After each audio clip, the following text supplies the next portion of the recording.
SummerSlam 2003. We got an elimination chamber in the main event.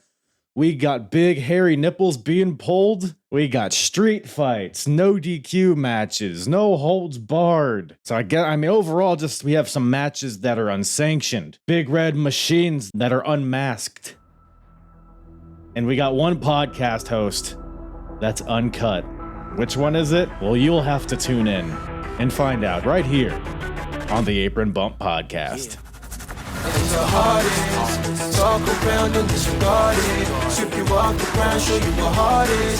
Standing strong and proud, nothing can knock this. Let's get it started. Oh, what's up, everybody?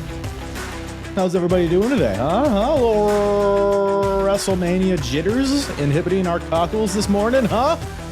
Or afternoon or evening, whenever you're listening to me. Who's hyped for WrestleMania extra large, huh? Philadelphia about to witness a all-timer WrestleMania, if I had to guess. Gee willikers, you got all the stories, all the matches, 2 nights. I mean, no better time to dig into A-Train and the McMahons, because we got Vince McMahon is involved in the WWE title match. Stephanie and Sable are still scissoring or whatever. Linda McMahon's getting pile driven. Oh yeah, by both Kane and Eric Bischoff. You know, depending on what your definition of pile driven is. So, yeah, lots of sexual assault on this show. We got, but some good wrestling somewhere in there. We got. Honestly, like some of the 2003 SummerSlam, and I think we talk about this on the podcast. It's like you never really think about this one when people think of like best SummerSlams of all time. You think 2002, you might even go back to 92. You might even go back to like recent years, perhaps, tractors and etc. But 2003, at least from what I've seen, never really comes up. But you watch the show. And it's a dandy little program. We got Kurt Angle versus Brock Lesnar for the WWE Championship. I mean, an all-timer. I forgot how good this match was. We got, a really great fatal 4-way for the US title. We got, A-Train and Undertaker, which is a sight to see. What else is here? There's Frenchman here. There's Shane McMahon versus Eric Bischoff, which... You see that on paper, you're like, well, this is just going to be 5 flavors of terrible. But it was very entertaining. We gush over Shane McMahon a lot in this episode. And of course, the chamber match in the main event, which is what I think about when I think of this show, and probably what you think of. Goldberg getting screwed out of the world title, but on the way there, it's actually a pretty interesting match. I've talked a lot on this podcast about how Goldberg's run in 2003 was just like, it's been worse than I remember so far. However, I think this kind of took a turn after Bad Blood, which was the last time we touched on Raw in 2003. Because I don't even think he was on that card, and he was just having, or he might have had just a random match with Jericho, and the stuff with The Rock was awful. His debut wasn't that great. But they've really kind of found a groove with Goldberg here, late summer 2003. He's been squashing guys on Raw. I posted a clip of him answering the White Boy Challenge, which was Rodney Mack's open challenge deal. And he just fucking destroyed him. And, went on to have a few more matches like that on Raw. And this Elimination Chamber match might as well just be the Goldberg kills everybody match, because that's what it was. Made him look like a monster. And speaking of monsters, Kane is here, which, again, we haven't touched on Raw since the Bad Blood event. After that event, shortly after it, we saw the unmasking of Kane. And, I've posted about this on social media. I think it's probably one of the most effective character shifts to ever happen. And again, we talk a lot about this on the podcast. I'll try not to duplicate too much, but just the presentation of Kane is second to none here, and I think it's probably the best thing in the entire company, arguably. Definitely the best thing on Raw SmackDown has a lot of good stuff going on, but again, we'll get into it. But that's right. That's what we got coming up here. SummerSlam 2003. You might be asking yourself, hey, hardest part of the ring. It's SummerSlam. Why are you wearing a Bash at the Beach shirt? Well, my answer to that would be, why don't you mind your fucking business? But we have a great show today, and we got my baddie. He is a baddie, actually. We got my buddy Joey from The Angle podcast returning to the show. It's been too long since I've had Joey, not Samoa, on this show, so always a pleasure with Jojo Siwa. Go check out Joey wherever. Wherever. You can just find him wherever. He's on TikTok. He's on YouTube. He's a great follow on social media. I think he's kind of taken a step back from the podcast element of it, but he has a lot of good interviews in his archives. So find that wherever you listen to podcasts, as well as YouTube. I'll put all of his stuff in the description below. He's a big mover and shaker, this Joseph. Great follow on TikTok, like I said. And just a handsome fella. Just a guy you just want to go over and kiss him on the cheek and maybe get your chest hair tangled a little bit. He's just one of those guys. But yeah, do that. And hey, why don't you follow me as well at Apron Bump on all the social medias. Been really big into TikTok and YouTube recently. Been putting out some unique content there. Unique in relation to, it's not just the podcast. I'm putting out YouTube exclusive stuff and a lot of clips and stuff on TikTok. So make sure to go follow me on those platforms. That's probably where I'm the most active nowadays outside of X. What else? Join the Discord as well. Link is also in the show notes. We'll be starting a pay-per-view predictions league here after WrestleMania. So make sure you get on board for that. What else? What else am I plugging? Hey, if you like this era of wrestling, you like 2003, 2002, you like the Ruthless Aggression era, well, I suggest to you, go to apronbump.com and go to the the episodes tab. It'd help if I knew my own website. Go to the episodes tab and you could select Ruthless Aggression era. And that'll bring you to all of the chronological reviews I've done, starting from, I started from the beginning of 01 and I've done everything up until now. So you get the tail end of the Attitude era into Ruthless Aggression era, and it's been a fun journey watching that transition. So, and that I'll leave a link in the show notes as well. Oh, what else? Hey, just one more thing, since it is, as of recording this, it's WrestleMania season. We're approaching WrestleMania 40, just a few days after this episode drops. So if you want my thoughts on WrestleMania, you can do one of two things. I think you should do both. One, next week, I'll be doing a review of the show in totality. Nothing, we're not going to get in the weeds. Probably just be a hangout talking about the show. So that'll be coming next week. But I also plan on doing some sort of predictions thing. I'm thinking maybe streaming live on TikTok, perhaps. We'll give that a swing. And maybe, try to multi-stream to YouTube and Twitch. So just make sure to follow me on Twitter, X. That's probably where you'll see my updates and any announcements in regards to that. Or follow the Discord. Do that. So I'm done yapping. I think I've just babbled. I'm Kyle Babbler. You should call me, right? I don't know why you would. Yeah. So with that, WWE Summerslam 2003 with myself and Joey from The Angle. I think we're good. I think we might be Gucci. No echo? Nothing? No. I can hear your beautiful voice just as it's in my ear, as if your lips were on my earbuds, which is what I want. That's how I like it. Your buds, your lobes, both. Yeah, all the buds. Yeah. All the buds. Speaking of buds, we got a couple buds on this show. SummerSlam 03, man. So you said this year is kind of like your go-to for wrestling? Yeah, I don't know why. I think just because it was like a monumental year for me, like as like in my real life. That I relied on wrestling as a kid at that point. So everything is just like, I remember the days I bought the DVDs. I remember watching it on pay-per-view, like all that crap. is like embedded in my head.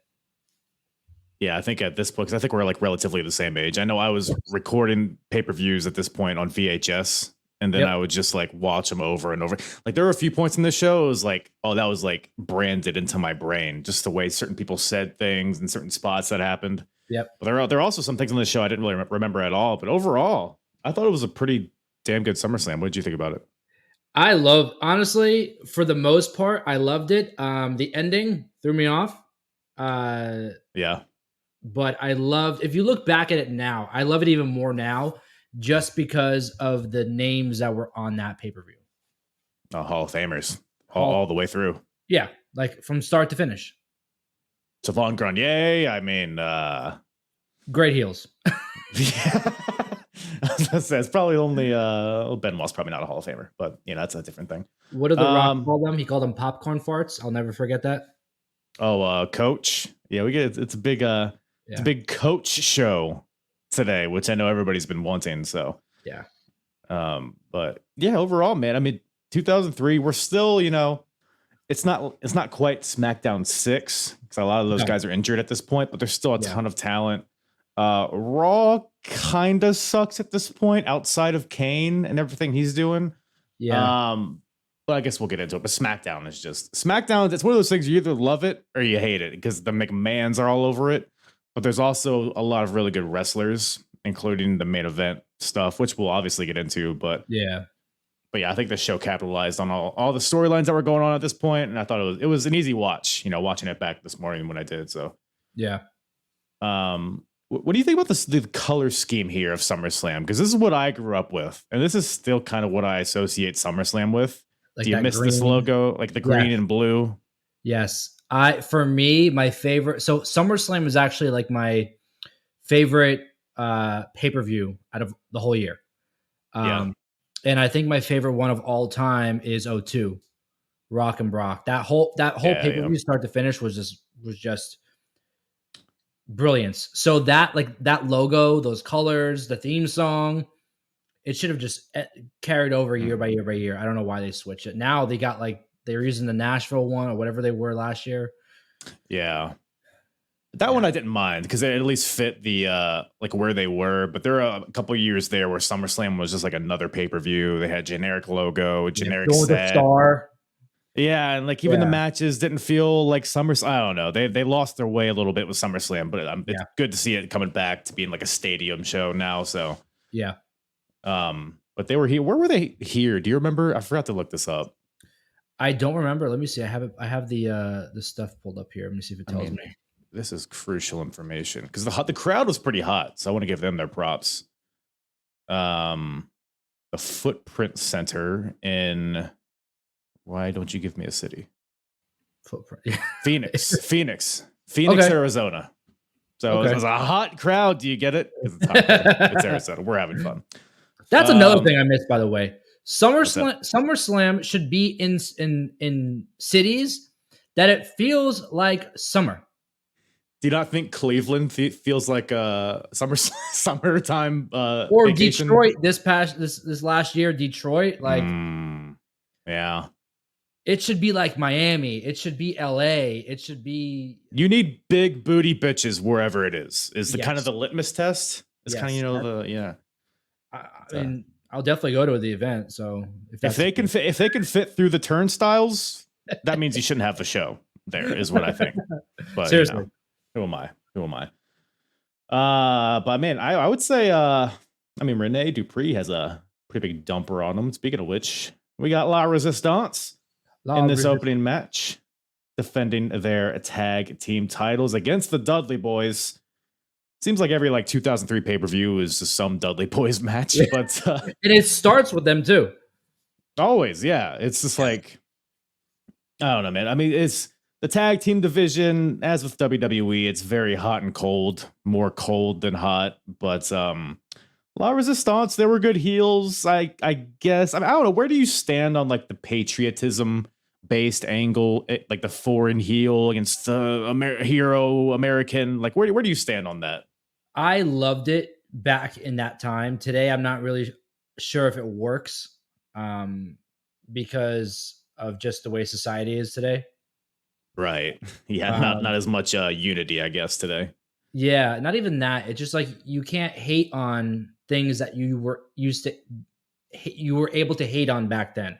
So like, Right. remember the Un-Americans? Like that would Mhm. not, like, people would be offended and against that today. Although it's television and it's scripted and it's not real, Mhm. people would still not let it happen. Yeah. No, that's a good point. Yeah, because every foreign person in wrestling back in '03, even, which seems late, but it still was the Yeah. case. You dirty foreigner. But Yeah. now in 2024, we're recording this a month before they go to France for a pay-per-view. And I'm sure, do you think La Resistance are going to make an appearance in France? Maybe Sylvain, Renee, I doubt it because he has his own podcast and he rips them apart. I mean, I think this because what you gotta have, like in Puerto Rico, they had Carlito, they had Yeah. Savio Vega. You gotta have some French Zelina. alumni. Yeah. Zelina, yeah. But like, who else? What other Frenchmen other than like Andre? What person that's alive today that was from France was big in wrestling? I don't know. I know. Like, I know. I feel like these are the wrestlers top guys right here. Who there's guys like who are French Canadian. That's the closest you got. I guess. I mean, you could pull out like a PCO, maybe. Is he French? Is he like real French? French Canadian or something like that. Yeah. You got PCO, you got Kevin Owens, you got Sami Zayn. Yeah, I guess they're just gonna have to rely on those Canadians. Yeah. Could we just talk about though that point in time when he brought out the dog Fifi? Oh, big Fifi. The Fifi was always a different dog. Yeah. I think they're just all Fifis if they're fluffy and French. Oh, good man. Good times. Yeah. Well, no Fifi here, but we do have a pretty hot opening match here, honestly. Like it was, it's not like it's gonna, it's not gonna break the Meltzer star rating or anything. It's not gonna be match of the night, match of the year, whatever. But it served the purpose to get the crowd hot, and I think it did it perfectly. The Dudleys, they have all the crowd interaction spots, the waza and all that shit, and then it's a way to get the crowd hyped up for the rest of the show. Yeah, and the Frenchmen are easy to hate. We're fresh off of introducing Rob Conway into the folds, which I don't think they've like designated his name or anything because it was literally like the week before, which I forgot this is how he was like introduced to. He didn't have a name. No, he was like a serviceman, quote unquote, that was plucked from the crowd. Yeah. And then he was like waving the flag with the Dudleys, and then he turns on them. Yeah. Which I would have never seen that coming. I would have just thought that was a rogue fan that decided. Yeah. At one point, they had him dressed like a photographer. Was it this match or was it another one? Yes, it certainly was, Joseph. It was this match. And I was wondering where he was because he didn't come out with them. Yeah. But ultimately, like you said, dressed as a photographer and wipes out, I think it was Devon, hits him in the head with the camera. Yeah. And Sylvain makes the pin for the win. So, like I said, good match. I mean, they La Resistance, they hit their double team finishers for close near fall, and then I used to love that finisher. Did it have a name? Do you remember? It did. It's like a double spine buster type of deal. Yeah, it was like a double choke slam. Like they would, something like that. It's like an au revoir or some French bullshit. It was like that. something French. Yeah. Caviar. Something. But Fofo Fifi, something like that. Yeah, I think that's what it was. Actually, I think that's what it was. But any other nuggets on this one? Not really. I just think that although like the tag team division at that point wasn't necessarily like anything, great. Yeah. But looking back now, I mean, like I would love to have teams like that today. Yeah, teams that feel like teams. I mean, like they're starting to build it. They're building it a little bit, but Yeah. Do you think they should split the tag belts? 1000%. Yeah. If you would have asked me like a few months ago, I thought, because I've always been no on that because I didn't think they had a strong enough division for two brands to have, a good foundation. But I think they've been slowly building that up a little bit to the point where I think it could work. Yeah. There's enough tag teams. Look at the WrestleMania card, for example. Like how many tag teams are on that show or could be on that show. Mm-hmm. They had like a tournament to fill spots, like all these tag teams. Yeah. I mean, it's what, 7 teams in the match? 6 or 7. Six or 7, and then like you said, there was a bunch of teams that were the tag team Money in the Bank. Yeah, exactly. And then you got like Legato and the Street. I see like the Street Profits and AOP, like they have nothing to do on SmackDown because there's no titles to fight for. So it's like, to that point, I can see. As long as we just like can we get rid of the fucking color-coded belts, like that's all I ask. Make them just different designs, like it was in 03. But yeah, I digress. But also just one little as La Resistance, they win. They go backstage, and then the Dudleys head backstage. They're pissed, obviously. And then old Jonathan Coachman's right there, Johnny on the spot, trying to get a word with the Dudleys. Yep. And Dudleys actually put over La Resistance a little bit, as they're like, yeah, they fucking did what they had to do. I don't like them, but I respect it. But Coach is like, they got you, right? It's kind of like tongue in cheek. And then Bubba's like, what, you a fucking Nazi asshole or something? I'm paraphrasing. But so a little tease, maybe a little character shift, maybe perhaps with Johnny Coach. But can't forget Spike Dudley either. Oh yeah, he did make an appearance. What did he do? Probably nothing, right? Probably nothing. He was the jobber of the match. Somebody to throw around. Yeah. Yeah, you got to have that, right? Yeah. Well, Eric Bischoff sparring backstage. Good form on those punches, right? You wouldn't want to get in his way. No, even today, I would not. Yeah, it was like karate is this thing, right? Yeah, with his all black outfit. Kicks. Like I mean, he would kick my ass in like a competition. I feel like if you walk up there, even like 2003 Eric Bischoff, like at a bar, is like, no, he didn't scream threatening to me, No, not really. Well, he has a match with Shane McMahon later tonight. Christian finds him backstage, and Christian's not on the card. And he's pretty pissed about this because he's the Intercontinental Champion, which is a sign of things to come with that championship and pay-per-views. This was right after he cut his hair and like changed his look a little bit, right? I believe. Yeah. What do you think? He's a pretty handsome fellow, right? I mean, he still kind of looks the same today, pretty much.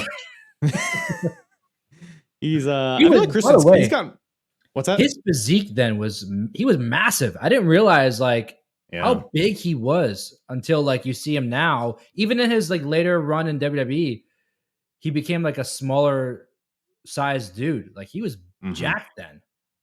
Yeah, you never really notice it because he's always next to huge dudes. Exactly. He was small compared to the other guys then. He's probably tight. He's like 6'2", I think. Like he's a big guy. Yeah. So not even like, because Christian's like, look, I'm not on the card. What gives? Eric's like, it's Stone Cold's fault, because of course it is. Yeah. And DMs. Exactly. And Christian's like, look, I got nothing to do tonight. You need help on your match, Eric? And Eric's like, don't worry, I already got a backup plan in motion, which is a spoiler for later. But what if you had to pick somebody to be your backup in a wrestling match? Do you go Intercontinental Champion Christian, or do you go Jonathan Coachman, C Squad announcer? That's a tough one. It is. Man, I gotta throw my hands up in the air on that one. I don't know. They're very their skill sets are very similar. Pretty much the same, yeah. Yeah, they're pretty much the same. Similar mic accolades. Skills are the same. One holds a title, so he may have baggage coming down to the ring to save me. That's a good point. He's gonna be slower. Yeah. So he might not get there in time. Exactly. Yeah. All those pesky muscles and they might just get away. But Coach holds a mic, so it could be a weapon. Right. He's we're just this is why I bring you on, because you really get to the nitty-gritty details. Just always has a mic on him. Yeah. Well, we got something a little different here. We got A-Train versus The Undertaker. Lord Tensai. Lord Tensai, what was his name? Sweet Tea. Sweet Tea. What's your favorite Matt Bloom? I like the head of the PC trainer. That's his best role. You mean off camera? Yeah. Out of sight? That's your favorite? I get it. Honestly, I didn't love, but I was okay with the A-Train character because as a kid, I despised him. Yeah. Like I hated him because he was just this big dude. He was scary looking. He needed to shave his back. Yeah. Yeah. Yeah. I mean, I would probably say this is arguably his peak. I mean, for the love of fuck, he's facing the Undertaker in a one-on-one match at SummerSlam. Like, and he got him at WrestleMania too. Yeah. I mean, that was big too. But even here, like, it's just him. Yeah. No Nathan Jones to muddy the waters or anything. And we got here because A-Train he's kind of been Vince McMahon's hired gun lately. He at Vengeance, Stephanie McMahon faced Sable, and A-Train interfered and flattened Stephanie with a running chest. Flattened. It was just I mean, he's a train. It's in his name. So she got derailed, I guess you could say. Yeah.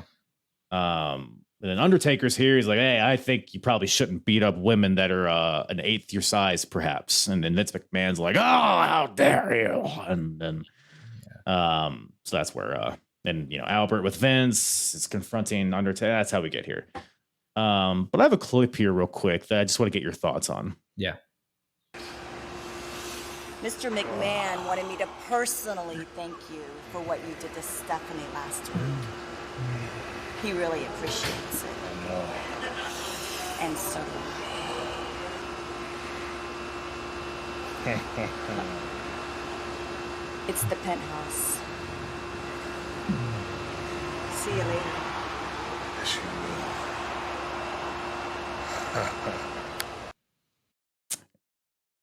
will. Oh, shit. I removed you. It was just me and A-Train's tits on screen. That camera angle from the side really just good, right? Shows his definition, Yeah, I guess you could say that. We should have known.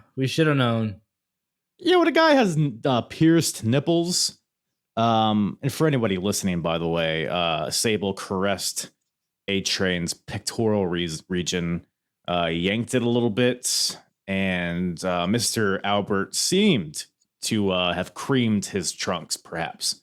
Yeah, he was looking at the hotel key. Yeah, that was a detail that I maybe didn't need. Yeah. So you're walking out of here thinking about A-Train banging Sable, if nothing else. So. So is this before she was married to Brock Lesnar or after? It's probably like right around when they met, I would assume. They'd probably be like, I don't know. It's probably close. Close. I don't know if if Mark Romero was still with Sable at this point, and you got Albert and Brock Lesnar going after Sable, it's like, what do you even do? But, poor guy.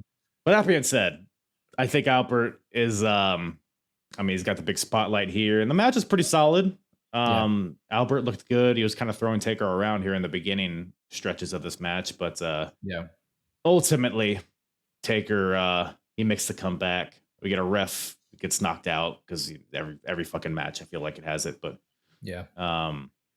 A-Train hits his derailer onto Undertaker, but a ref is just recovering, so it's only a 2 count. And then I think A-Train even like bicycle kicks the ref at some point, if I have that right, I believe. And something like that. This allows him to go out. He grabs a chair, but the chair gets kicked up into his face by Taker, and then Taker choke slams him for the win. So it was, like I said, it was kind of a basic match, but I mean, I didn't hate it at all. No, it was pretty much just to set up the finish or after the post match. What was that? Can you remind me? So Sable gets in there. She tries to I don't know if she slapped the Undertaker or she tried to get involved or something like that. I think she was trying to titillate him, if I remember correctly. Yes. Stroking his chest a little bit, maybe. Well, I mean, she got away with it with A-Train, so she could just try it on the Undertaker. Yeah. Did not work. He dueled her, and out came Stephanie McMahon. And Undertaker caused a cat fight. That was such a cool, because like you said, Taker goozled Sable, which by the way, his hand covered her whole fucking head. He held her so she couldn't go anywhere. Yeah, that was funny how they did that. Yeah. By the way, side note, could we kind of say that A-Train was the original, somewhat close to Braun Strowman? Yeah, how so? Just the the character of like being this big jacked guy who comes out with this like remember when Adrian would come out, they would hit that steam and he was like they would make it seem like he's like this big machine monster train coming at you. Right. So you think Braun Strowman might just be the reincarnated version of A-Train? A much B-Train. Huh? Come on. B-Train. B-Train. That is maybe listen, I'm known to go stretch it a little bit, so it could be just one of those takes where I'm just throwing shit at the wall. No, I mean they're big, they're hairy, there's steam, there's trains. Yeah. That's enough of a comparison for it to make sense in my head, at least. Yeah. So I'm with you. I've never seen them both in the same room at the same time. So I don't think I'd want the same person. No, not in that hotel room. But well, we got some slimmer men here in this next one. We got a no disqualification falls count anywhere match between Eric Bischoff and Shane McMahon. Wild. Does Shane McMahon have the best like batting average and rest, like as far as like the amount of matches he's had versus how many were good? Like there's not a lot of bad Shane McMahon matches. No, I mean he had a match with The Miz at WrestleMania and it was talked about after. I mean, like all the with Test and all the stuff with Big Show and Steve Blackman, even though those were like stunt show kind of things, like we still talk about it today. Yeah.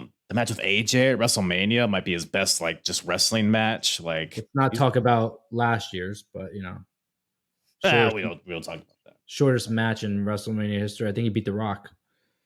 I think so. I was there. I think I might have been getting popcorn though. So I do think The Rock came out and Shane beat him handedly. So. I feel like Shane McMahon was like, as a kid, he was just a really big fan of ECW. And he knew his dad was like owning a wrestling company. And Vince is like, just go out there and do whatever the hell you want. Like, pretend you're in ECW. He did. And he did. Until he couldn't. Yeah. What are the odds? Because we're recording this, a few days before WrestleMania. What are the odds that Shane comes back out to avenge it last year? Yeah. No, I hope not. I think it's like 100% that he does. You think? Yeah, no. If he's, I'm assuming he's recovered. Well, if he's back in creative, we'll know that he'll be a part of the Roman Cody match in somewhat, because he's the main event talent. Yeah, he is the best in the world. He's like top 4 Royal Rumble, like Final 4. Like he's just, he's that good. Man, if we don't get Shane McMahon versus CM Punk at some point for the real best in the world, I don't know what we're doing here. Well, I mean, the chances of both of them getting hurt are very high. It's just the first one who gets carted off loses. It's a stretcher match, but it's like just you get injured. Whoever needs the stretcher first, that's what it is. Whoever has the last person with bones in their body. Well, he's a little more physically able here in 03.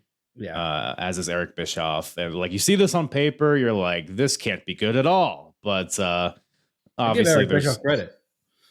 Yeah, I mean the smoke and mirrors are abound as they should be in this match. It would suck ass if this was just like a karate versus boxing match, and they're the shittiest version of both martial arts.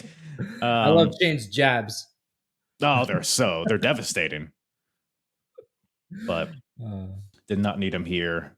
So we actually also an accessory to not really an accessory to this, but Kane is also in this picture here, which we'll talk more later as he faces Rob Van Dam later in the show. But Shane McMahon came back as a result of Kane tombstoning Linda McMahon on the stage. Yeah. And obviously her son took umbrage to this and then attacked Kane on Raw. But for whatever reason, Eric was like, hey, you're not allowed here if you're going to attack Kane. And then there was a whole thing where, because like you said, Brett Bischoff and Stone Cold are 50-50. So through a lot of hullabaloo, we ended up with this match. Also, by the way, on Raw. Coach gets involved in that too, right? Well, no, he didn't get involved in anything, I don't think, until this show. But Coach did just get replaced with JR a few weeks before this, which could tie in. Okay. Which it was Stone Cold's doing. So this is kind of the reason why Coach sides with Bish. We would be remiss if we didn't mention Eric Bischoff breaking into Linda McMahon's house on Raw. And, if we're going to believe Bischoff here, because he comes out for this match, he grabs the mic and he says that he fucked Linda McMahon several times. Again, we should have saw the signs with Vince writing this. Dude, stuff. I'm going to throw this at you. I don't know how you think about this. I have a tougher time watching Vince McMahon on TV now than Benoit. Like, just because it's so, like, real with Vince. Like, it's just the stuff that he did, but on TV. I can see your point, because the things that he did on TV are like what he was accused of. Like that clip that I just played. You're seeing it in real time. That clip I just played, I don't know if I caught all of the scene, but he was Vince and kayfabe. Vince gave Sable to A-Train to have sex with him as a thank you. Yeah. Which that is way too close to home. Yeah. But it's rough. Exactly. It's rough. Nobody gets poop on their head, though, I don't think, on this show. But we got, unless I missed it, but we got they fight to the outside. It's a brawl. It is what it is. Yeah. And then a rogue chair shot from off camera hits Shane in the back. By God, it's Jonathan Coachman. Jonathan Coachman. Star of the show. The crowd. You couldn't pay this crowd to give a shit about heel Jonathan Coachman, at least not on this show. Because think about a match with Eric Bischoff, Jonathan Coachman, and Shane McMahon. Who wins that one? In a street fight, nonetheless. Or whatever it is. No DQ street fight. Yeah. Tables, ladders, chairs. On a pole. In a cage. Yeah. Punjabi. Yeah. Yeah.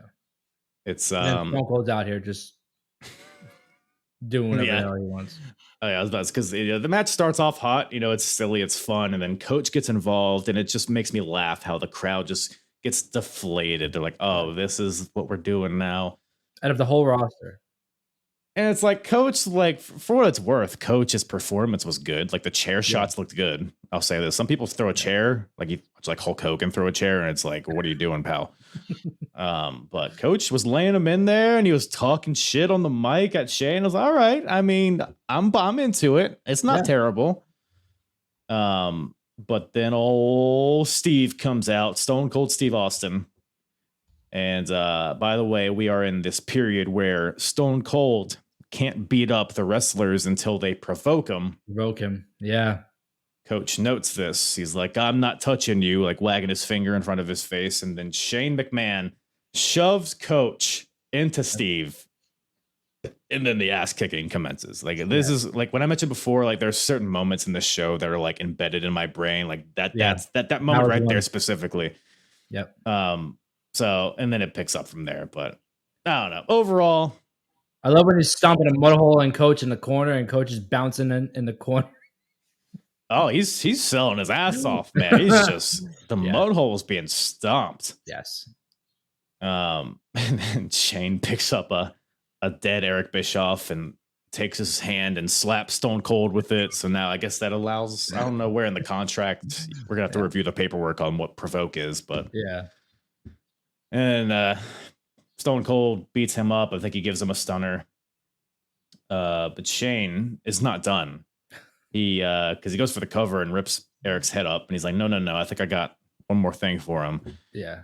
Lays Bish on the announce table, elbow from the top. Always a thing of beauty. Yep. And gets his false count anywhere. So he just pins him right there, and that's the win. Yeah. So overall, like I really enjoyed this. What about you? I enjoyed it, and I think the placement of the match too was really great because it was towards the beginning, middle of the show, but it was in a spot where it was able to get the crowd hyped up again, going into the next few matches, which were more serious, I think. No, yeah, for sure. Yeah, I thought the show was paced very well. That's a good point. Yeah. What are your thoughts on Stone Cold and his role at this point? Because obviously he's not wrestling anymore. Yeah. but he's still an on-screen character, and him and Bischoff have the power struggle up top, which is kind of reminiscent to Vince and him, but it's a different situation. I don't know. What did you think about Stone Cold and his role here? Honestly, I loved it because there were so many stories developed off of that. You know, that built to Survivor Series where it's like Team Bischoff versus Team Stone Cold, and like Stone Cold foreshadowing, he leaves. But it also showed another side of Eric Bischoff, the more comedic side, where we got with Kurt Angle when he was paired with Stone Cold. So like it went so many different ways that for me it was enjoyable. Plus, you got to see like who's going to be siding with Stone Cold, who's going to be siding with Eric Bischoff, and now like these guys hate each other because of the bosses, and it kind of it trickled down the entire roster. Like that's that particular story. Yeah, for sure. Like the Redneck Olympics and it's just all the backstage shit. Like, it gave a new layer to Bischoff, and it was a good thread throughout the show to see like why matches were getting made. Yeah, who was making each match. It kind of it added a little bit. And then when they did get along at times, you were like, oh wow, like what's going on here? Like, is Eric turning face, or it's maybe they see what's happening? Keeps you on your toes. Keeps you on your toes. Yes. We'll move over to SmackDown here. We got the United States title on the line in a fatal 4-way match. We got Eddie Guerrero, the inaugural U.S. champion, defending against Tajiri versus Rhino versus Chris Benoit. Yeah. Particularly, I really enjoyed the finish to this match, but overall, I thought it was what it was. 4 ways by nature are kind of clunky, and it kind of felt especially like with these guys. Yeah, exactly. It's very like what you're getting. Strong like personality style wise. So, but I thought it worked for what it was. What you think about it? I enjoyed it, especially. I think this was after that was it after the tag team title run with Eddie and Tajiri. Yeah. So just to lay out where we are. So Tajiri and Eddie won the tag titles at Judgment Day. Yeah, in the ladder match earlier. That was like May after WrestleMania or so. Yeah. Okay, so this is okay. So they were already. Those titles were dropped, and then and then Eddie turned on Tajiri and put him through the windshield of his lowrider. Yeah. And Eddie and Benoit, you have the obvious connection there. Yeah, and Rhino with Chris. Yep, and then Rhino turned on Benoit to help Eddie win the title. Yep. So there's a lot of webs embedded throughout all 4 of these guys. So the build up to this was good, and so that's where we're at. But you were saying this match could have been on SmackDown. It could have been on a pay-per-view. I think them trying to elevate the U.S. title, which is what they were doing at that time, bringing it back. I was excited to see that title back. Yeah, no, it had a good run, at least like in the first year or so. Yeah. Definitely. Maybe like when Orlando Jordan won it. Maybe that's when the bloom fell off the rose of it. But I don't know. Yeah, I don't know. Who? Exactly. He just debuted recently where we're at here. So this is amazing how just like he's just a guy, just a bald guy, and then he's all of a sudden in matches with Undertaker and John Cena, and he was part of the cabinet. Did you ever see his run in TNA? Unfortunately, where he was like, in the caution tape and all that stuff. The white fluid he would drip on his chest, and his feud with Rob Terry. Well, when we get to that, it might be a few years before I get to that, but I'm gonna mark you down for whatever that is, whatever the fuck happened there. Probably some stupid like Clockwork Orange House of on a ladder on a pole match battle royal reverse. Blame Bruce Pritchard. Yeah, it's all his fault. I don't care if he wasn't there yet. But the finish comes when Tajiri, he's on the top rope. Benoit knocks him down so that Tajiri is like hanging upside down in a tree of woe. Benoit, stands above Tajiri and hits a flying headbutt onto Rhino, so he kind of leaps over Tajiri. Tajiri flips out of this tree of woe just in time to break up the pin on Rhino. And then Tajiri and Benoit take each other's out to the outside, and then Eddie picks the bones with a frog splash onto Rhino, following up the headbutt, and gets the win. So Eddie retains in a really cheeky way. I mean, they're really driving home the lie, cheat, and steal thing with Eddie at this point. Well, he cheated to win the title to begin with, so it just continues the whole title run. Yeah, although I don't think he really did. He cheat at all in this match? No, he just picked the bones, like you said. He's just a bit cheeky, I think. Yeah. So, but yeah, Eddie, he just introduced the lowrider like maybe a month before this. Well, I guess it was more than that. It was around when Tajiri and him were teaming. Yeah. But that's still pretty fresh, and just the whole like he's playing possum, throwing the chair at his opponent and trying to get the other guy DQ'd. Like this is right in that period where that's running strong. So probably one of the best versions of Eddie is right here, I would say. I think so. It was right after that babyface run when Chavo got hurt, and then Chavo came back. I think it was around that time. Well, so no, we're not. So right now, Chavo's injured at this point. So that's kind of why they pivoted, I think, to give Eddie the U.S. title. Got it. Okay. Or that's why Tajiri was his partner, because he was a fill-in for Chavo. Yeah. Which I'm not crying that Chavo isn't in the picture, but it's whatever. Yeah. Well, after that, we got another member of the SmackDown 6 defending the WWE Championship. We got Kurt Angle versus Brock Lesnar. Whoo, man, I don't remember this match being this good. I do. It's I think it's one of the best matches that title ever had. I would, because like when people think of Kurt and Brock, at least me, I always think of WrestleMania. I think of the Shooting Star, all that stuff. One of my favorite feuds ever, dude. It's just because of the matches they had. They always had good matches. That Iron Man match on SmackDown that they had. Yeah, I think that's shortly after this. Yeah. And even like when the Big Show kind of interjected himself into it, like that stuff was good too. So these guys are definitely carrying Smack. I mean, there's a lot of good stuff on SmackDown, but these guys at the top of it. I mean, SmackDown was the bona fide best show going in WWE at this point. These two are the big reason for that. Yeah. And Angle's going through all these neck injury. I think he was wrestling here with a broken neck at that point. Just he had come back. Yeah. He had come back after he left after WrestleMania, came back for Vengeance, which is where he won the title from Brock and Big Show. And then this, I think, was the next pay-per-view where Brock had turned, and they picked up that rivalry again. Yeah, I think he had Band-Aids and bubblegum holding up his neck at this point. Yeah, he was gone for like 3 months after WrestleMania with a broken neck, and came back. Yeah, came back and won the title pretty much right away. Yeah. But yeah, the build-up here is very interesting too, because I mean, just from a physicality standpoint, you see these two guys facing each other on paper. It's gonna be awesome. But they added a lot of layers to the story. So, like you said, they had a match at WrestleMania. Yeah. Kurt was out for a bit. Kurt comes back as a babyface. Brock's still a babyface. So they have like a natural respect for each other. Yep. So they become friends. They team up to face like, the Big Show and the A-Trains and all that stuff. Yeah. That's when they got rid of Team Angle too. Yes. Yeah. But Brock, so I forget exactly how it started. I think Brock was basically pissed.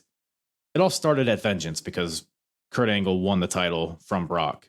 Yeah. So naturally that'll start the animosity, and then there's various like things on SmackDown where Brock thinks Kurt attacked him, but it wasn't. It was like somebody else, and then like just like the distrust is kind of building between Brock and Kurt, and then this all comes to a head when that's still cage match.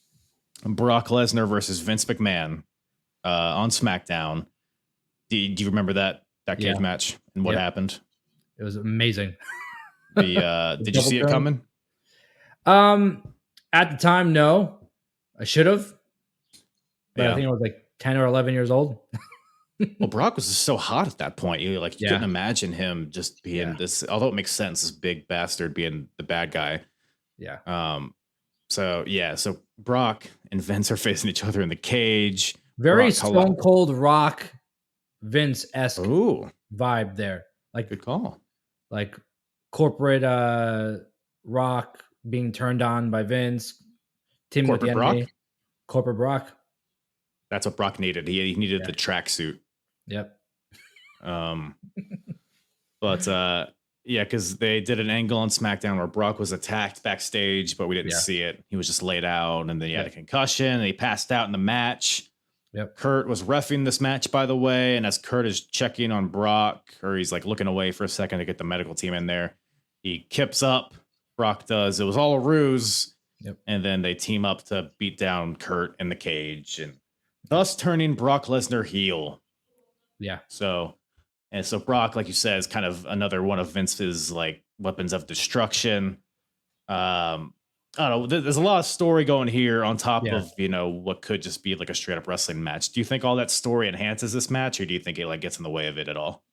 I guess it enhances it a little bit. Did it need it? No, because this like the match itself was spectacular.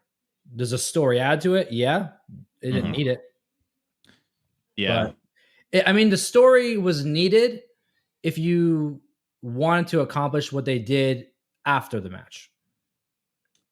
Right. Yeah. Yeah, I think it definitely, because like you can just compare this to the WrestleMania match, and while the WrestleMania match is good, barring the botch at the end, this match just had a little extra something to it, like especially the finish and how hype it was. Like and people were expecting the match to be like that one, which is why they enhanced the story on this. Yeah, and ultimately Brock being the heel, just doing whatever he wants, tossing guys around, it just makes sense, So he tapped in this one, right? He tapped out. He tapped a few times. He tapped once when the referee was unconscious, as they always are, and then once for the finish. But on the way there, the beginning, you have Kurt getting overpowered by Brock, and then Kurt out wrestling Brock. Yeah, exactly. He's like he's like learning, he's using his skills to get the upper hand here, and then Brock's going ballistic, so he's kind of becoming a little unhinged at this point. Yep. But yeah, this match, everything felt like it had impact in this match. Like there was intent behind every like strike. All the suplexes felt like they just hit. It was just it was a beautiful thing to watch. What'd you think? For me, it was peak Brock, and I don't know about Angle. Maybe peak Angle in his I don't know. I love the wrestling machine Kurt Angle too at that, I think 2006. So this was just, I don't know. I loved it. Yeah, you can't go wrong with these two. Yeah, no matter what. This match to me was the most memorable thing of that show. Yeah, no, for sure. It's a match that if anybody wants to watch one match from this show, it'd be this one for sure. Yeah. And then that post match with the chair, the Kurt Angle slamming him, Vince through the chair, flattening that chair. I'll never forget how quick that chair snapped. Yeah, say what you want about Vince, but if he was like involved in the story, like it just made who was involved, it just amplified it. Yep. But there was just like the finishing stretch to this was so like it was so good. Looks like Brock's throwing Kurt around. He goes for the F5. Kurt counters it into a DDT, which was beautiful. Yeah. Angle hits the Angle slam for a 2 count. Angle locks in this like upside down figure 4 around the neck, which it didn't seem like that was the plan, but he made it work.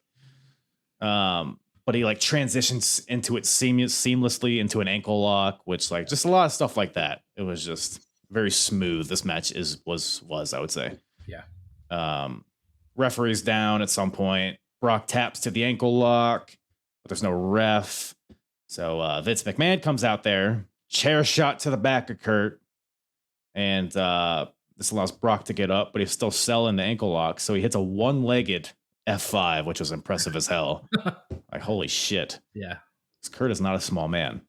And then Brock goes for another F5, but Kurt counters this into an ankle lock. And then Brock, I love how because Brock tries to go to every side of the ring to grab the ropes. Yep. While Vince is like urging him on. Like Vince is running around the ring. Get up, Brock. Yeah. Brock.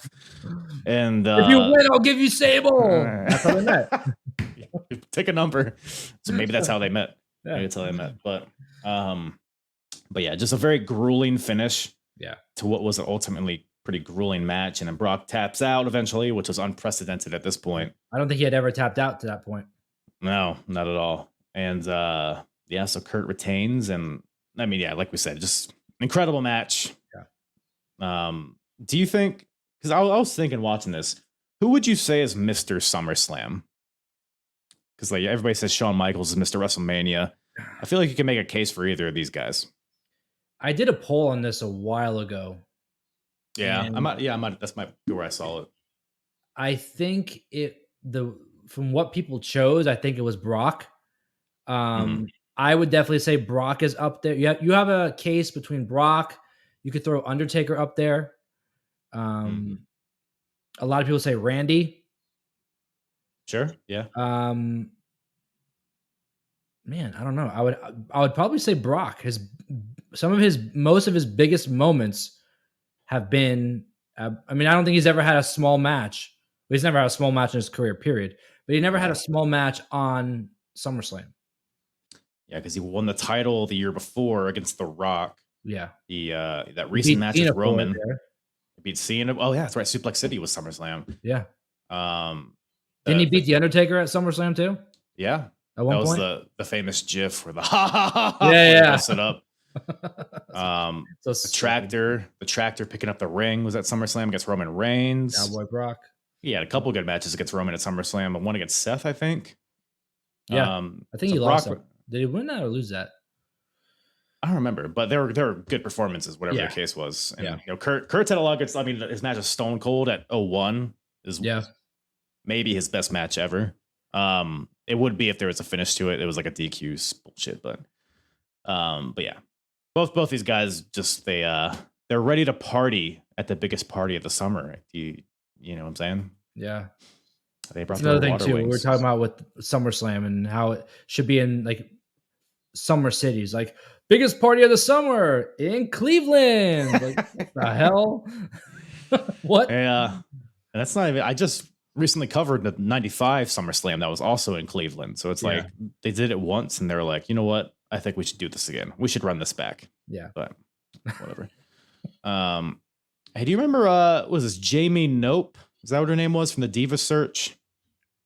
Jamie Nope. What? I might be pronouncing it wrong. Let me, because they showed her real quickly in the crowd and she looked very uncomfortable. Divas. I remember, obviously Ashley Massaro, Christy Hemme, Joy Giovanni. Jamie, yeah, Koeppe. Cope? No idea. Oh no, let's see what she did. Well, she retired from wrestling in 2005. Doesn't seem like she really did anything. I guess Diva Search at this point was probably just based on aesthetics. So was this the one that they did the volleyball thing? Let me see if I can. How do I share my screen here? Or was that the year? Huh. It might have been this year. You see my screen here? Yeah. Ring any bells? I don't remember her. Let's see. I don't know. Let's do our research. No. Yeah, I don't know. Well, maybe in a different life she would have been a big deal. What about her? Well, that sets the stage for a no holds barred match between Kane and Rob Van Dam.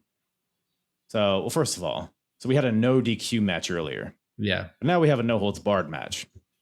Yeah. Remind me, what's the difference? The name. Well, are there holds that are barred in a no DQ match? I don't think so. We'll have to conduct the rule book, I guess. Yeah. Fact check that. Well, Kane's here. He's unmasked. He's ugly. So we're fresh off of him unmasking. It was in May, and we're here in August. But I don't think there's been a question about Kane. Let me ask you this. I don't know if you probably thought about it too. Why was his head half shaved when he first unmasked? Yeah, I think that's. Do we know that? And then he kept it like that throughout the entire period of him not having like that era of Kane until he went to like just the tights. He had half of his head shaved. Are you talking about like in this match, like how it was like buzz cutted? Yeah, it was buzz cut, but like half of his head was buzz cut. Oh, I didn't know. I thought you were talking about like when he first unmasked and he had like the actual hair on his head. I don't know. I didn't really. I think it made him look a little creepier for whatever reason. I never understood it. I was like, why wouldn't you just like finish the rest. Finish the story. Is that his story? Yeah, I don't know. I never really I don't know, maybe he just was self-conscious about his head. I don't know. I always thought that it was from the like the hair he had with the mask, because that's the only part of his head that would show. Right. But I don't know. I don't know. Well, we'll have to ask Glenn about that. Yeah. So I mean, you when you go to the polls to vote, you can ask him. This man is setting people on fire. He's pile driving old ladies on steel grates. How did Shane McMahon have kids after dealing with Kane? Look, I haven't checked up on his kids recently, but I would guess they're football stars, his kids. But Kane, like, really, like, he would electrocute every area of your body, the important ones, you know. Some people are into that, man. I don't think we should kink shame. So pyro and all this. Kane was a. Do you think he had a run at Sable too? No, he got Lita. Oh, that's right. Man, there was just a lot of sexual assault just on TV. Just, hey, watch me have my way with this woman, folks. He got Lita pregnant, remember?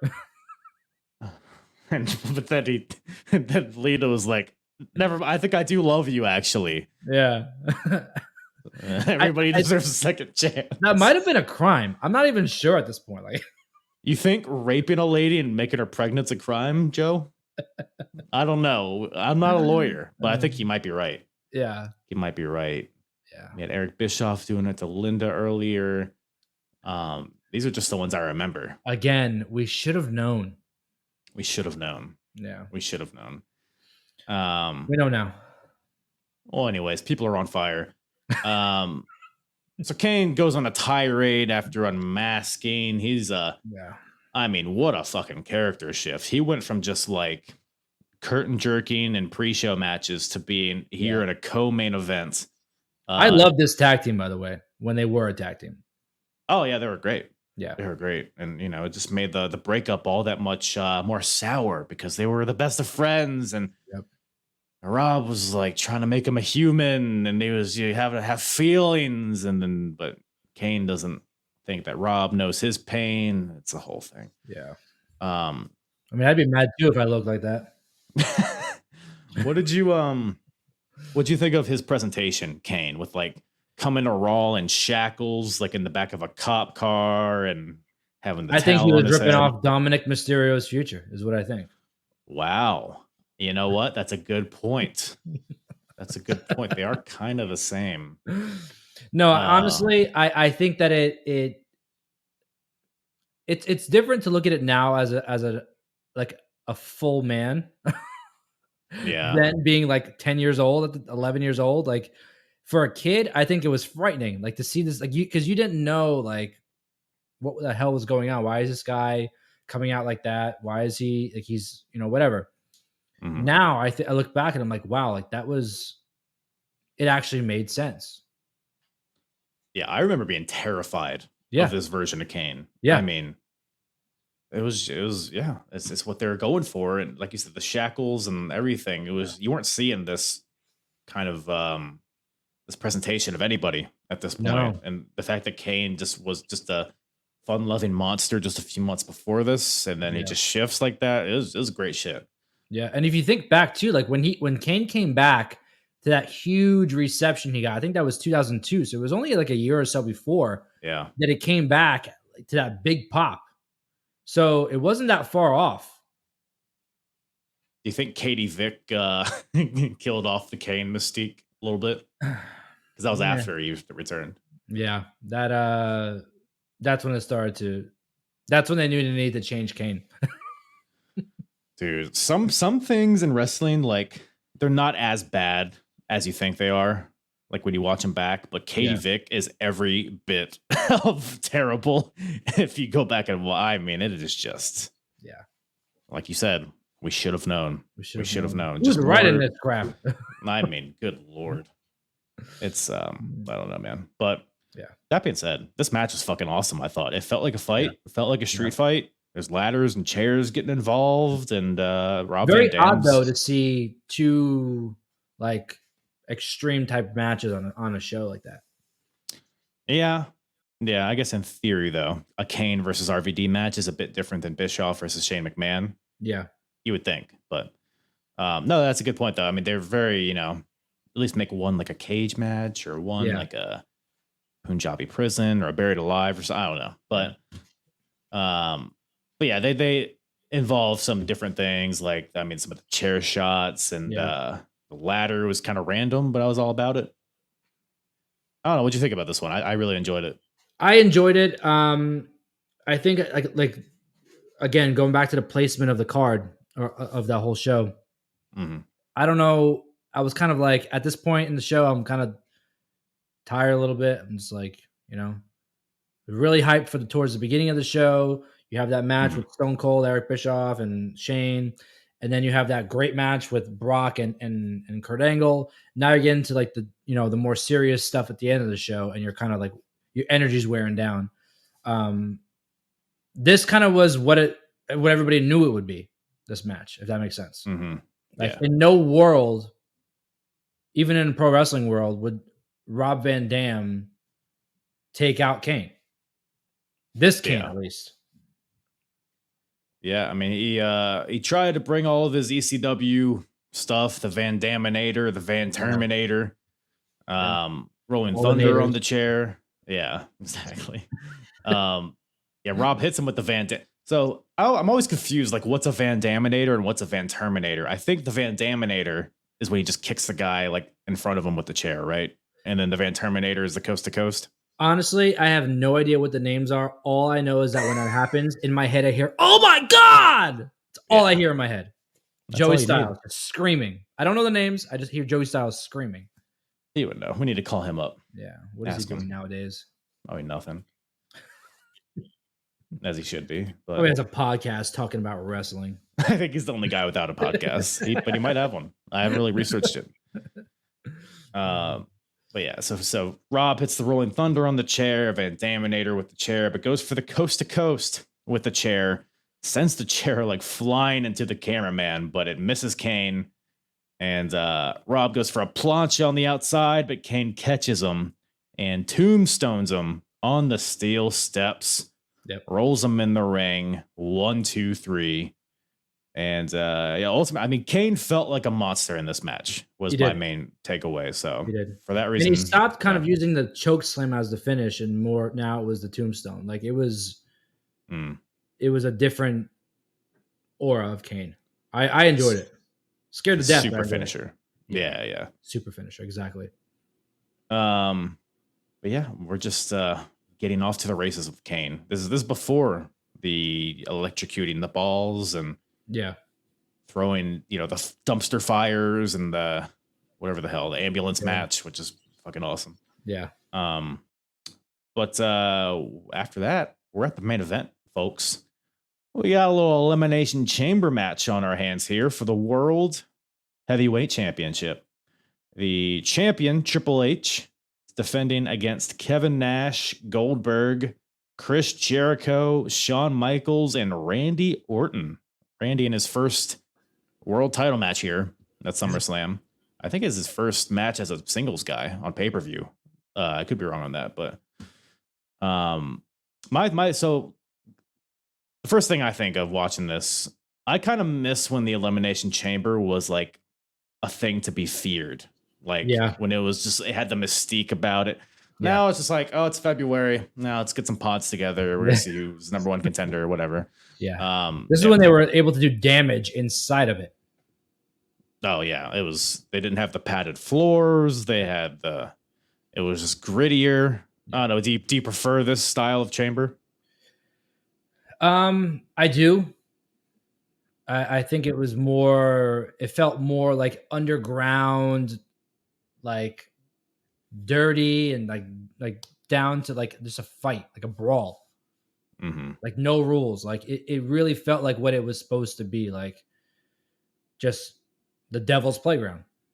Like you're going to need a tetanus shot when you come out of it. Yeah, maybe. Or chlamydia medication, something.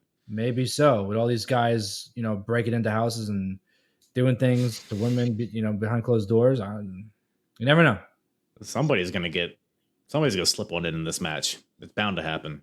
This match was so odd to me. Why is that? Because I never, like SummerSlam, you never think to have an elimination chamber match. This, because I believe this was the second one they had. The first one was Survivor Series 02. So this was the second one. And when they announced it was going to be Elimination Chamber, I was like, oh my God, yeah, I'm so excited for it.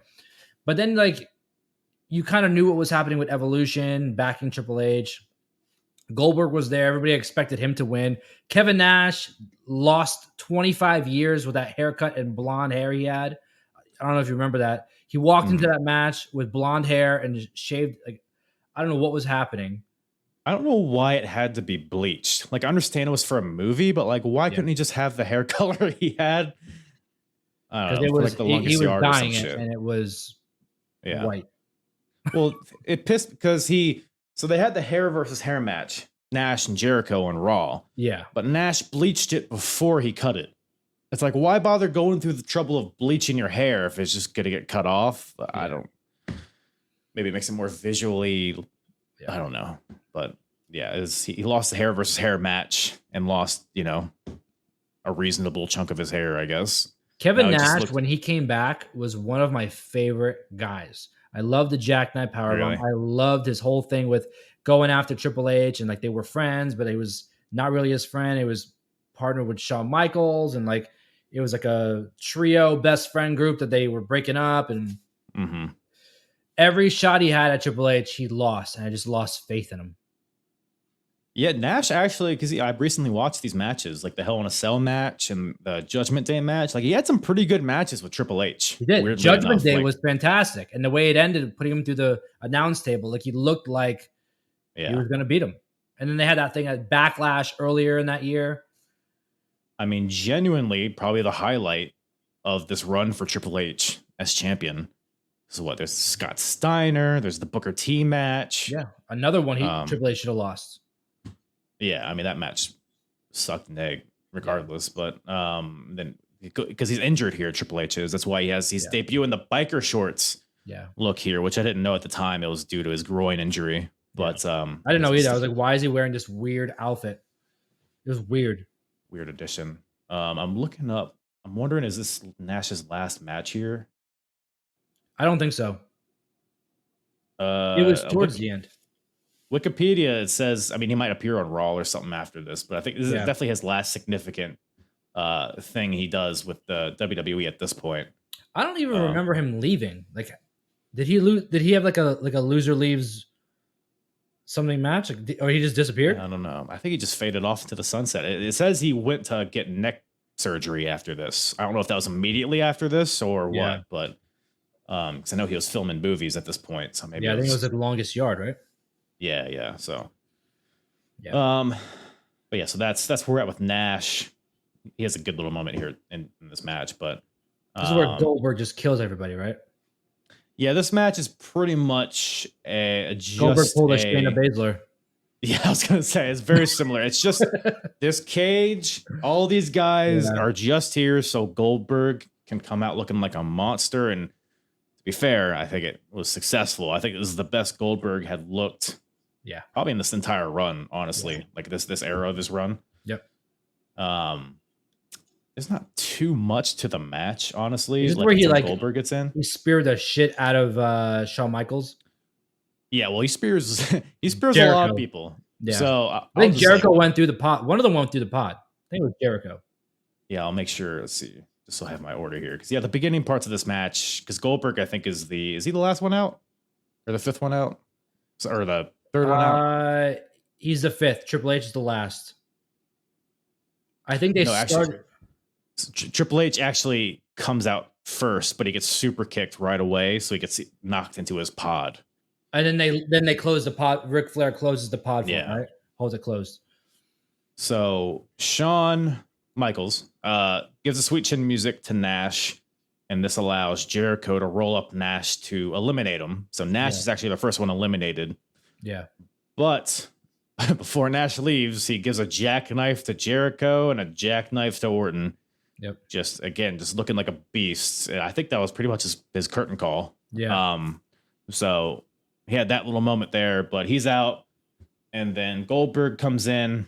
Now everybody's in the match. Spear to Orton, eliminates him, and then finds Jericho, tosses Jericho from the ring into the chamber wall, and then spears him through the glass of the chamber pod, which is the first time that's happened, I believe.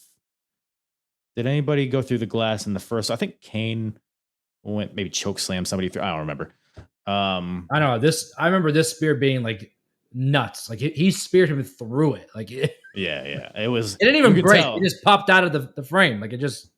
That's what I'm saying. Yeah, it's like this is not glass that's meant to be. Like nowadays, like every year somebody goes through the glass, but it's like it's like the barricade spot. They're like meant to fall over now. Yeah. But this was bulletproof glass, you know, but not Goldberg proof glass. Bulletproof plexiglass. Not Jew proof. So we got so he spears Jericho through the glass, gets in the ring.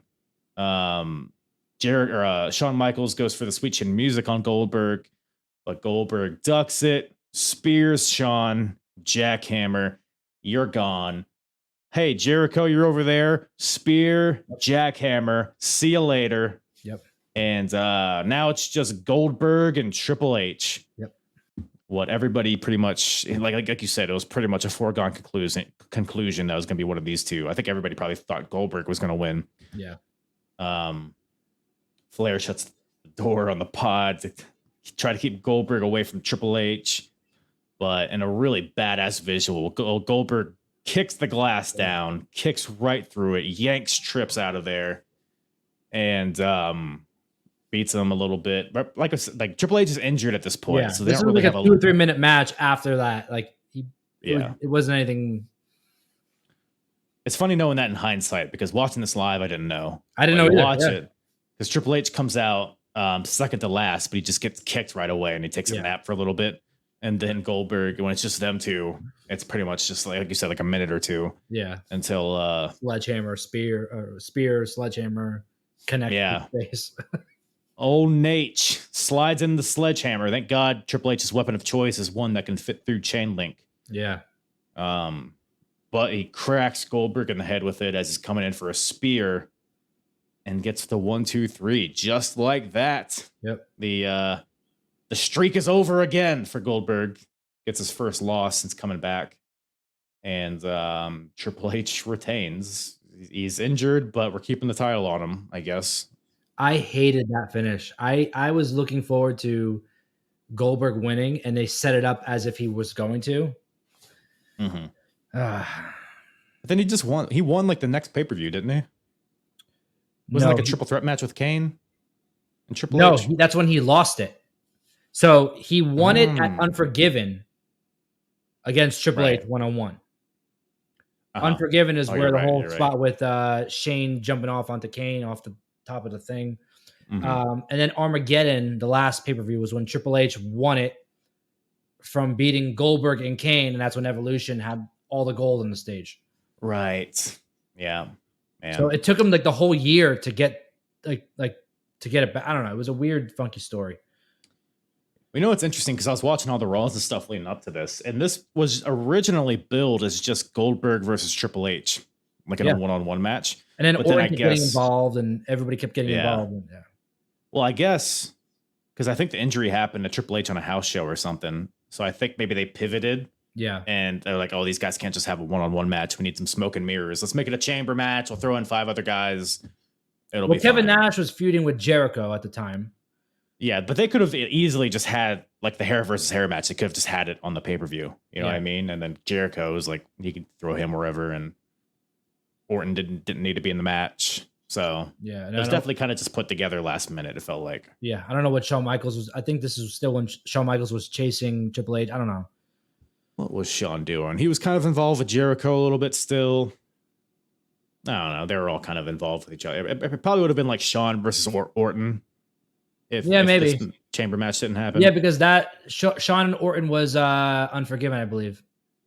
Okay. So yeah, they probably would just done it a little bit earlier, but whatever the case is, Triple H wins, lol, and this reign continues for the game. Yep. What'd you think? I mean, him, Evolution, like all that presentation, all that stuff. I mean, you were a fan of it? I loved it. Honestly, it didn't go on for as long as it felt like it did. Yeah, no. It felt like it was years and years, and it was only a couple.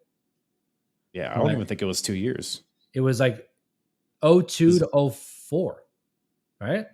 It was after SummerSlam 04, so it wasn't even the full 04. So and Orton and Batista were both injured for a while in the beginning. So yeah, they were only like a unit for like a year tops. Yeah.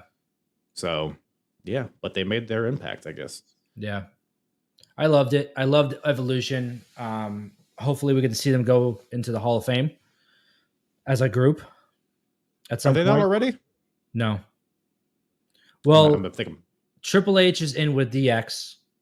Mm-hmm. Batista, I don't know. I think Batista's in.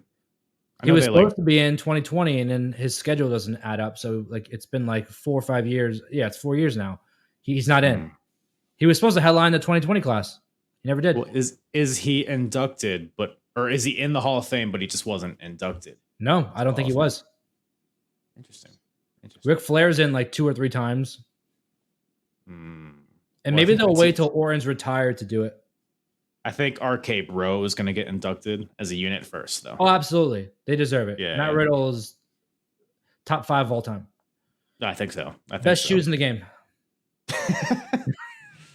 Well, this match was a shoe-in for a great SummerSlam. Where do you rank the SummerSlam in terms of like all the SummerSlams that have happened? Like one of the best, middle, top 5? It was definitely stronger because the stories were stronger. You had obviously, the Kane and RVD stuff, the back and forth with Stone Cold and Bischoff, Shane getting involved, of course, Brock and Angle. The world title picture was exploding. Everybody going out to Triple H. It's not one of my favorites.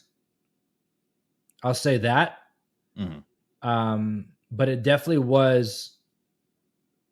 I don't know. 2002 SummerSlam was my favorite pay-per-view of all time, like I told you, and like that pay-per-view. Just because it's my favorite doesn't mean that it is one of the greatest pay-per-views of all time, outside of my opinion. So to compare it to another SummerSlam, you really can't. But can we talk about the poster for that show? Do you remember the poster for that show? I don't know. Why don't you remind me? Why don't you draw it for me? Or reenact it, maybe? You have belts over there. You could put your belts over your nips. Yeah. And Sable was everywhere. Put it that way. Can't blame them. Can't blame them. She was everywhere. She was in Albert's hotel room. Yeah. She was in Vince McMahon's office. I mean, trying to get with Undertaker. I don't know what that was going on. She was a mover and shaker, this Rena Mero. But well, that brings SummerSlam 03 to a close.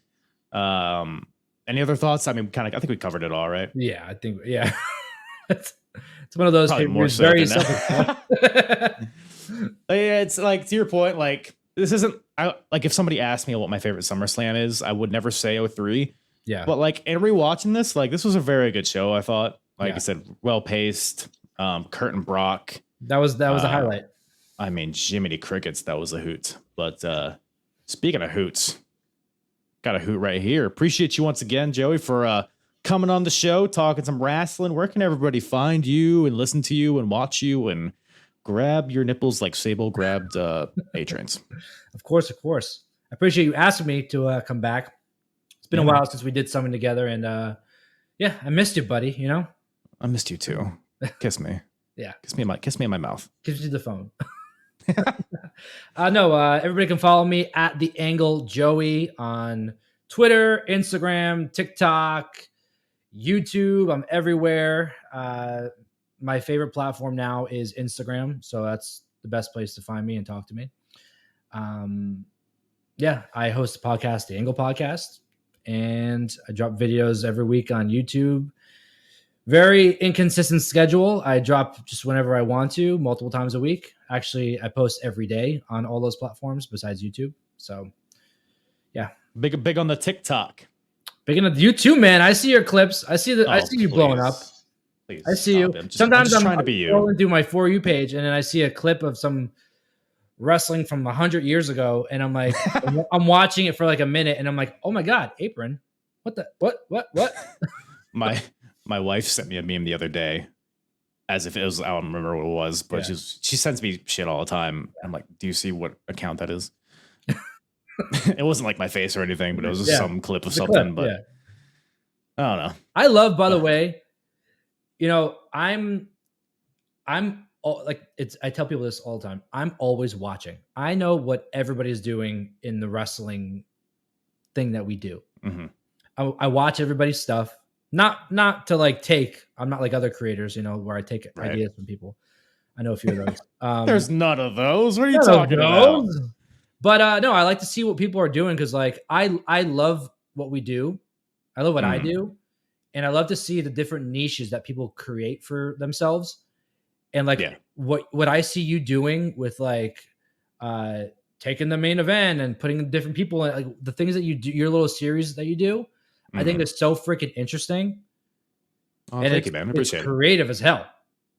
Oh man, appreciate it. Yeah, no, I'm following your footsteps, man. I see you on there, walking through the park, talking wrestling, talking to the birds, walking through the park. Someone asked me, nobody's like in public talking wrestling. Yeah. Where are you? Someone commented and they guessed where I was, and I was like, I have to change spots now. It's like one of those, I had to be someone local, and I was like, oh, new spot. What do you, those people that like see a picture of like dirt and they know like where in the world it is, like they're doing that to you. They're gonna find you. Now I'm just constantly changing my spots. I do that for a reason, by the way. I could tell you off camera, but there's a reason. No. Where are you gonna be tomorrow? Longitude and latitude. I can tell you where I'm going to be on Wednesday. I'm going to be in Where's Philly. that? Oh, yeah. What you doing there? Fun stuff there. Playing a little. What do people do in Philly? I already said cheesesteaks. Yeah, I think it's all there is, right? Yeah, there's some like sporting event. I don't know. It's like all week. Phillies. Yeah, could be. It's opening week, right? Yeah, a lot of stuff going on over there. Yeah, man. Should I get that Rocky Steps content, all that stuff? Maybe that's where I'll walk next. Have you ever been to Philly? I have. Have you done the Rocky Steps? Yeah, I've been there a few times. I've done all that, but now it's different, WrestleMania. Yeah. Man, that's gonna be maybe I have to stay away from that because all the little creator junkies are going to be around there. I was about to say, like, it was pretty crowded when I went, and it was just kind of like a random weekend. I can't imagine WrestleMania, like those steps and all the.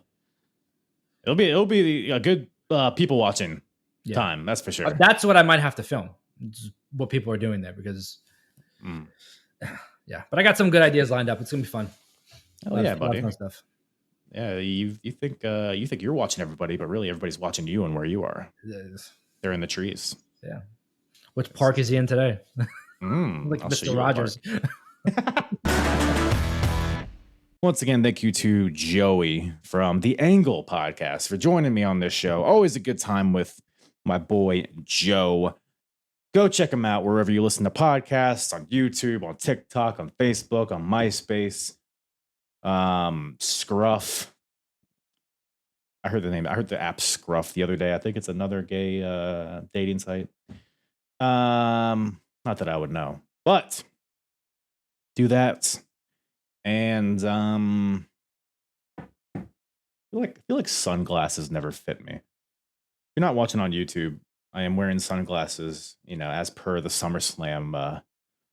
Trying to get in the mood for summer here in early April. I feel like my big ass head. I gotta get Asian fit sunglasses, although I don't think they're allowed to call them that anymore because I have a little pan face. See that? So I'm only 33% Asian, but I got, like I'm tall, I'm bad at math. Like I there's some stereotypes that I don't have, but boy, do I have a small nose and a tiny wiener. So with that, I think I love you. I'll leave you. Appreciate you guys tuning in. Love you, love you, love you. Hey, guess what? Guess what? I'm hard. Yeah. And the hardest, talk around and disregard it. Strip you off the ground, show you what heart is. Standing strong and proud, nothing can knock it. Let's get it started. It's the hardest, talk around and disregard it. Strip you off the ground, show you what heart is. Standing strong and proud, nothing can knock it. Let's get it started.